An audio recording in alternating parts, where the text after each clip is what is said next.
que la raison pour laquelle vous devez craindre Dieu et lui donner gloire,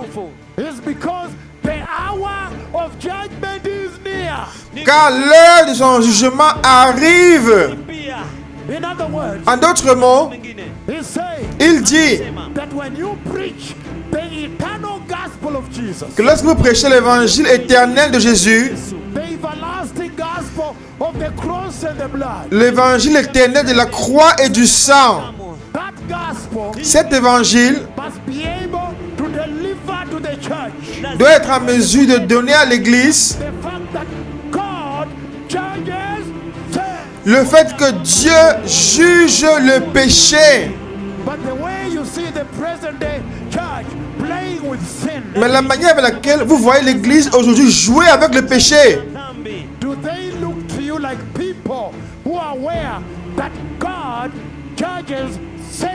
est-ce qu'il vous ressemble aux gens qui sont conscients que Dieu juge le péché?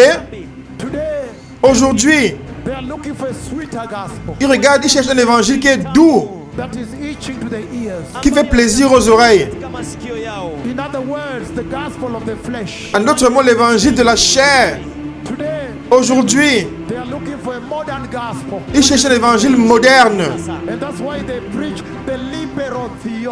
C'est pourquoi ils prêchent la théologie libérale. Théologie libérale. Ils ne peuvent pas réprimander le péché. Mais il dit que si vous allez prêcher l'évangile éternel de Jésus et le remettre à sa place, cet évangile doit annoncer au monde que Dieu juge le péché. Il a jugé avant, il va encore le juger. Cela nous dit, lorsque Adam et Ève ont péché, la mort est entrée. Le jugement de Dieu est entré. Dieu a jugé qu'au temps de Noé, lorsqu'ils ont refusé la justice, ils sont devenus méchants. Dieu a jugé le monde entier. Cela doit vous dire, dans la rébellion de la tour de Babel, Dieu a jugé le péché. Cela doit vous dire que dans les jours de la chute en Juda, Dieu a jugé le péché. Cela doit vous dire qu'en Égypte, il a jugé le péché. Cela doit vous dire qu'il revient pour juger le péché.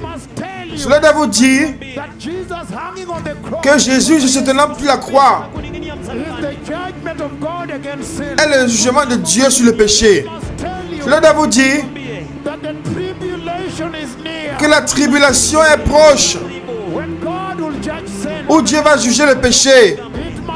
Cela doit vous dire qu'il y a un grand trône du jugement de Dieu qui arrive. Lorsqu'il va les juger et les jeter dans les lacs de feu, Dieu juge le péché.